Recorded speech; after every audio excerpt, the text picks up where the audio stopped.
Shalayana Astalosa po, your student nurse for today from Our Lady of Fatima University. So first, let me just ask my patient, may I know your name, date, and birth of date? And 20 years old po, current medical. Okay, let me have the permission to check your response po for confirmation na po. Okay, thank you. So for the next one po, I will be verifying the orders po. So I will just check the doctor's order po and your, as well as your history po. So it said that I will apply a hot compress po, ordered by the doctor po, in your po, in your left arm po. So I will now assess your skin po. So before we start with assessment po, I will just put my gloves po and perform hand hygiene po to avoid cross contamination.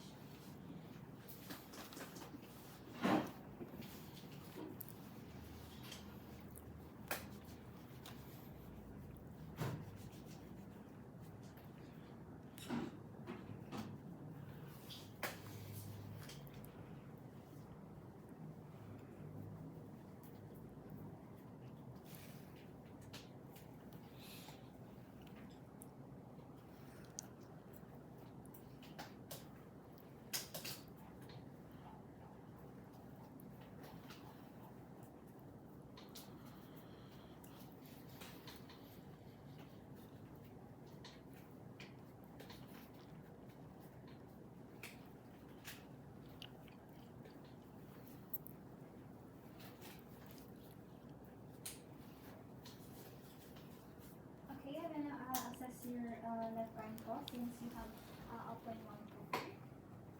Okay. So after that, I will need to vital signs you po again. So since nag-vital signs na po kayo kanina and nag-check naman po, and that's okay na po. So for the next one, I will be gathering all the equipment needed for this assessment po.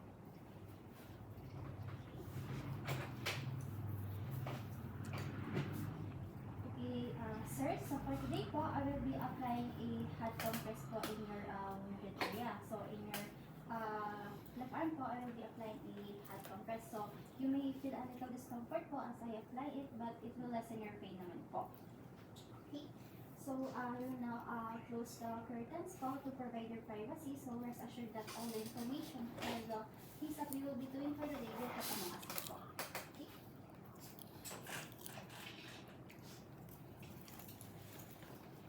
Okay, now I will now position the client in a comfortable way po. So, I will just elevate your left hand po para hindi po tayo mahirapan sa hand compress po. Okay? For the next one po, I will be putting the hand compress pad na po in your wounded area. So, you may feel little hit po in your one area pero it lessen naman po the pain. Okay, gamit po for hand to let po, how's the pain po? Just go up. Okay,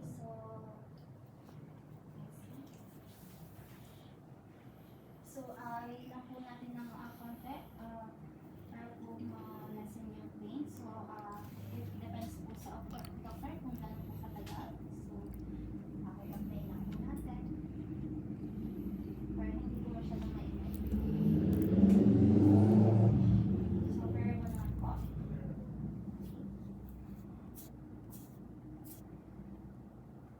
Okay, so after that po, we just put it here.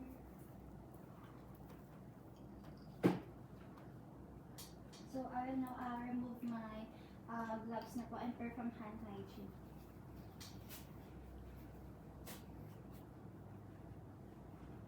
Okay, let me just place you in a comfortable way po.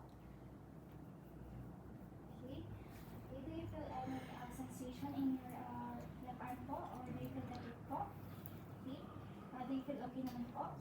Okay, naglasan po ba yung sakit ng left arm po? Okay, thank you. So I will now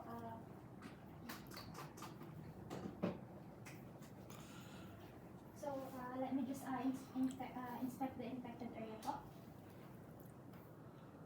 Okay. So for the next one, I will be documenting the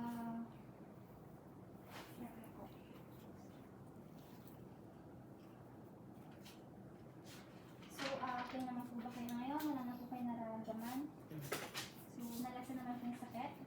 Okay, thank you. So I will now document it and pass it to the next nurse naman po. So, call me na lang po